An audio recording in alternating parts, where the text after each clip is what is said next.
Sugu iko siku itakwenda kutimia. Na kweli siku imetimia, ni siku ambayo nilifurahi na nilienjoy sana baada ya kuona kurasa za Simba zinakwenda kumtambulisha Kevin Nation. Kevin Nation ni kijana mdogo tu tukizungumzia hivi ambaye ametokea Pamba Jiji. Ile eneo lake alikuwepo Ladaki Chesambi, ameondoka baada ya kushindwa kuwapa kile ambacho Simba mlikihitaji kutoka kwake. Anakuja pale anamkuta Yusuf Kagoma. Nafasi ya Kevin Nation ndani ya Simba unaona anaenda kufanya kile kitu ambacho mmekiamini kutoka kwake, kwa sababu tumeshuhudia wachezaji wazao wengi wanakuja kwenye vilabu vikubwa wanafeli. Moja, unapotaja Kevin Nation unakwenda kuwataja wachezaji wachache wapambanaji katika Jamhuri ya Muungano wa Tanzania. Nenda kumwangalia wakati anaanzia kucheza timu ya vijana. Kevin Nation alipambana kuna namna ambavyo anakaa kwenye first 11 ya timu ya taifa ya vijana. Lakini sehemu zote alizopita Kevin Nation zote, nenda kaiangalie ile Singida. Nenda kaangalie Singida. Singida ile iliyotimia inaogopeka Singida, lakini Kevin Nation alikuwa anaanza kwenye hiyo timu. Moja katika timu ambazo zinaingia katika top 4 kuwa na wachezaji wageni wenye uwezo mkubwa, lazima uhitaje Singida. Lakini Kevin Nation alipambana ndani ya timu hiyo, alikuwa anafanyaje? Anaanza. Lakini nenda kaangalie Pamba Jiji, Kevin Nation amepambana, anaanza. Mimi namwambia Kevin Nation, na yeye anajua amekuja katika timu kubwa, aje kupambana, aingie kwenye first 11 ili kuna namna ambavyo malengo ya Simba yanafanyaje, yanakwenda kutimia. Leo vuteni picha tu ya kawaida. Kevin Nation ndani, Yusuf Kagoma ndani, alafu mwalimu Steven Becker anawaambia kachezeni low block chini, nendeni mkakabe kwa kisha Simba ipate madhara. Nini inakuja? Unaona picha gani Mikoi? Nini inakuja?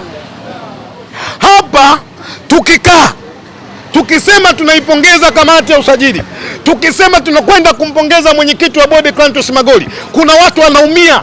Mimi Kisugu, kwa sababu sio mnafiki, nitasema mimi nitapongeza. Anayeumia ndio maisha ameyachagua ya kumia, waendelee kufanyaje? Kumia. Guys, tumeanza kutambulisha wamba. Tumeanza kushusha vyuma Mikoi. Moja, tumemtambulisha kama ulivyosema Kevin Nation, moja katika midfield bora ndani ya Jamhuri ya Muungano wa Tanzania. Kuna msemo wa Swahili wanasema ili ni chera. Hili ni chera. Kinachokuja kila mmoja anaweza akazima simu zake akaamua kujifungia ndani akwenda kufanya maamuzi magumu. Kinachonisikitisha, kinachoniumiza kuona namna ambavyo viongozi wanapambana. Kinatoka kikundi cha watu wachache wa kihuni wanakwenda kupambana, kuona namna ambavyo haya wanaofanya viongozi wao wanakwenda kuyageuza kuwa mabaya kwa wanasimba. Kuna mambo tu yanaweza kujitokeza Mikoi. Ndo kwanza ligi haijaanza bado. Moja katika watu makini alimikoi almaarufu Kisugu. Moja. Na ninachosema kwa sababu siko Simba kwa sababu ya maslahi yangu binafsi, niko Simba kwa sababu ya maslahi mapana ya klabu ya Simba. Nikimuona mtu, nisikilizani vizuri nyinyi waandishi, nikimuona mtu awe Omar bin Nasor Mikoi baba yangu mzazi, nikiamini anakwenda kutengeneza mpango kwenda kuisaliti Simba, sitakuacha salama, nitasema. Kuna mpango unatengeneza Mikoi? Salome, jana na hapo wallahi mimi Muislamu wabillahi watallahi, kuna kikao kimekaliwa cha kwenda kuhujumu Simba na kupanga mikakati ya ovyo. Kikao kimefanyika maeneo ya Kisutu, stendi ya mabasi ya zamani, na kimeongozwa na watu watatu. Salome, mimi sihisi na muda wa hicho kikao ulianza saa 4 usiku ya asubuhi shekhe. Kumbe asubuhi. Nikazania mimi tunaangalia World Cup, wengine wanakaa vikao saa 4 asubuhi. Nawaambia, niliwapa onyo. Niliwaambia, baadhi yao wakakaa kwenye kikao wakasema alichokisema Kisugu tuzingatie, wakaacha kukusanya namba za wanachama. Kikao cha jana kilichoazimiwa, kila mwanachama aliyehudhuria pale, watu 30, wapeleke picha zao. na nitasema kwa nini wanakusanya hizi picha. Walikuwa watu 30 mikono. Picha za nini? Sema ukweli, aliyakuwa unauma. Haya ni maneno ambayo Kisugu ameyapokea kutoka kwa kiongozi wa umma tunayempenda katika imani ya Kiislamu. Ukitaka pepo sema ukweli, acha uoga. Wapo. Kinachosikitisha kuumiza, watu wao walikuwa na nafasi kwenye Simba. Kumbe ni wana Simba, nilijua sio wana Simba.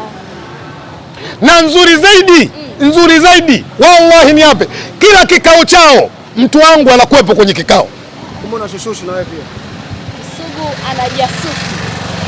Sitakubali kuona watu wachache, mimi nawaita wahuni, wanatengeneza mipango ya hovyo kwenda kusaliti Simba Sports. Wakati huu Salome wa kuhubiri amani kwenye Simba, wakati huu wa kuhubiri umoja kwenye Simba, wakati huu wa kushikamana ili kuhakikisha tunakwenda kutengeneza Simba iliyokuwa bora.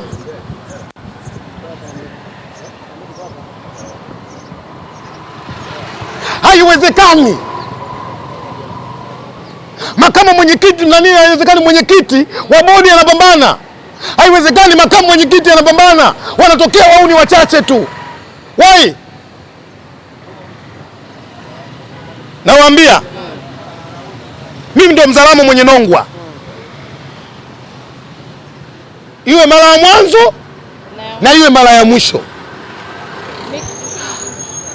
Moja, nataka niwafundishe hizo picha siku za kuletwa, wasiende kukutana katika ile nyumba wanayokutana, watafute chaka lingine.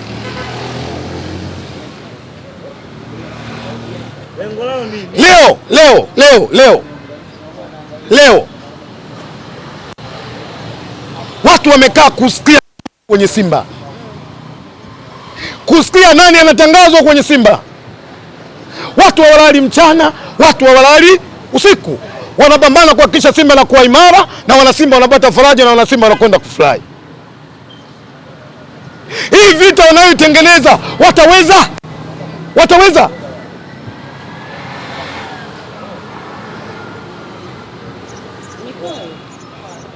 Guys,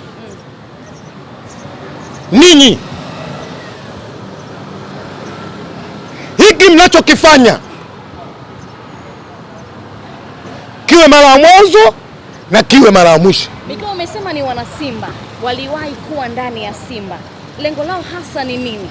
Kurejea kwenye Simba. Nyakati zimepita za kwao, lakini bado wanalazimisha kwamba wao, bila wao Simba haiwezi kwenda. Sio kweli. Nyakati Simba zinaanzishwa, yawezekana waliofanya mambo hayo hata wazee wao bado hawajaletwa katika hii dunia. Simba ipo na itaendelea kuwepo. Mambo ni mazito Mikao.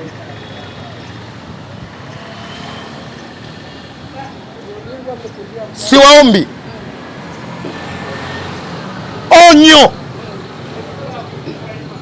Hii vita mimi naiweza, wallahi naiweza, na nimejipanga, niko vizuri, niko sawasawa, na ndio maana mimi kila utakachofanya nitakuja kuzungumza mbele ya waandishi wa habari.